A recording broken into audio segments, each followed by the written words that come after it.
Welcome back to another video. Today, I want to review my top 3 best beginner rogues that beginners should use when starting to play Rogue Company. Now, these rogues are simple to use, they're easy to use, and they're pretty powerful. So they're just good overall rogues for anybody just starting this game. Sometimes some rogues can be a little bit more complicated. There's a little bit more nuance to some of their passives and abilities.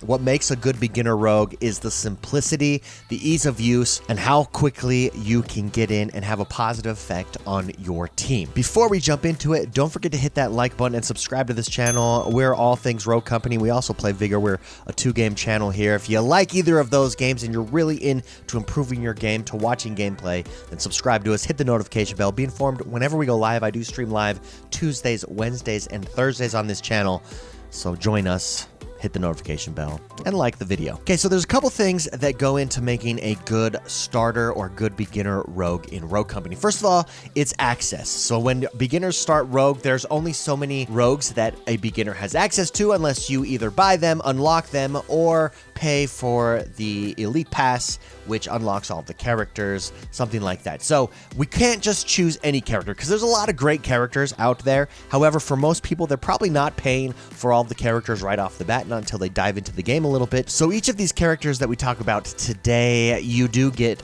unlocked right away in the game. The first one that I think is good for beginners, one of the best beginner rogues, is Anvil. Now, Anvil is great for holding objectives. He has a barricade ultimate where you drop down this shield. There's a window in the shield. That shield is unpenetrable. I mean, it can be destroyed, but it takes a lot to destroy it.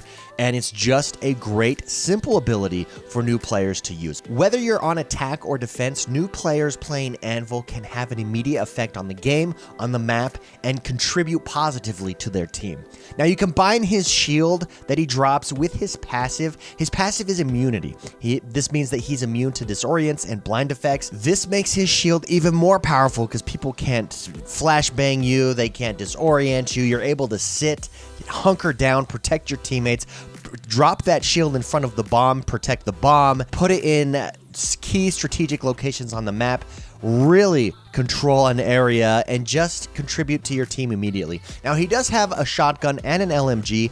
I'm partial to the LMG with Anvil. It comes with 90 rounds. It's the LMX Maw, and like I said, that 90 rounds, you rarely have to reload. It's amazing. You can just sit there and unload 90 rounds into someone. Some of his perks too is increased damage, increased armor, which again also makes him just very tanky, a very good build, whether you want to play attack, whether you want to play defense, and an overall really good player and really good build for new players into Rogue Company. Anvil is probably my top pick for new player. It's the rogue that I started with and I really enjoyed, introduced me to the game, and really made me appreciate the greatness that is Rogue Company. I don't think if I played some other characters that I would have had as good of a time, so I highly recommend Anvil for anybody just starting out in the game. The next character I really recommend for new players is Dima. Dima is probably the most well-rounded, just a solid rogue to play in this game. If you've ever played any other first-person shooter,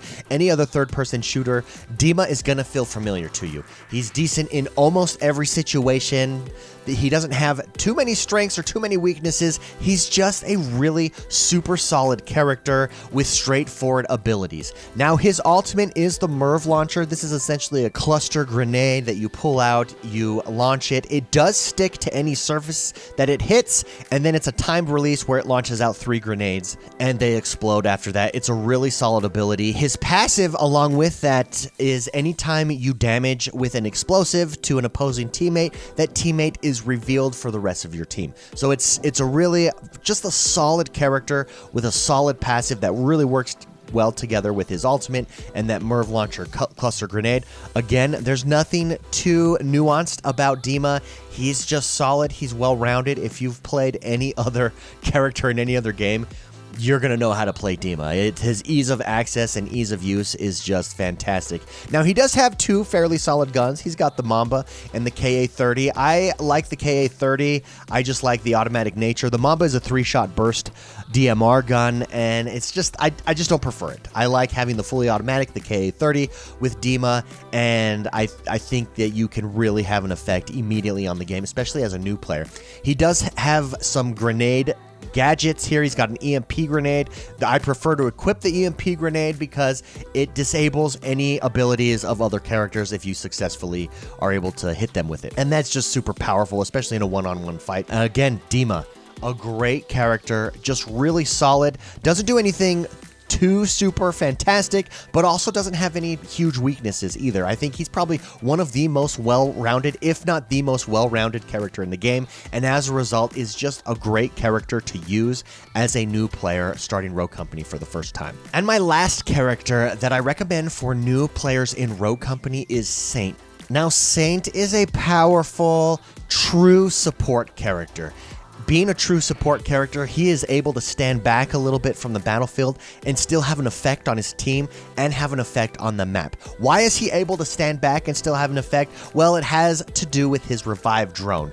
His revive drone is his ultimate, and he can revive any character from anywhere on the map, which enables him, again, to sit back kind of behind the team and revive people as they drop. His passive is medical expertise. So when he does revive someone, he is healed, and so is his character that he revives, or so is the other player that he revives, making him very, very powerful, making him probably one of the most powerful support characters in the game, one of the most common characters you're going to see on a team. Every team that has him just has that advantage of someone being able to revive the other players, and just makes for a really good combination in most team builds. He's pretty straightforward. Again, he's a support character. He can sit back and revive his teammates. He does drop in with the MLX Mark IV. This is the gun I like to use when rolling with Saint. It's a pretty standard gun. There's nothing super great about it. Again, pretty standard, especially for a support character. He does drop in with C4 and Smoke.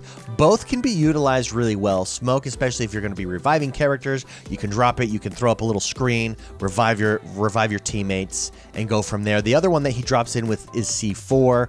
C4, again, you can use this defensively or offensively. I like dropping in with both. It just depends on the map and it depends on the situation. I think C4 is just fun to drop it and then explode it on unsuspecting victims, which makes it really fun gameplay for me.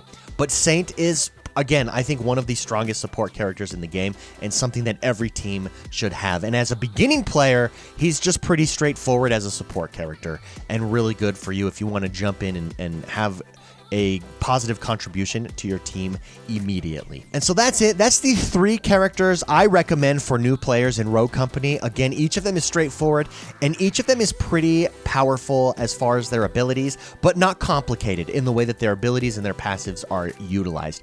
Take a look with each of them. I would jump in to the shooting range and get to know each of them, play around with their abilities, play around with their passives, check out which playstyle you prefer, and then jump in to Rogue Company and start contributing right away to your team and to the match with any of these 3 characters. As you get to know them, as you get to know the game better, then you can expand out and try out different characters. I hope you guys enjoyed this video. Let me know what characters you recommend for new players in the comments below. Don't forget to hit that like button and subscribe to this channel. Have a great rest of your day, guys, and I'll see you next time.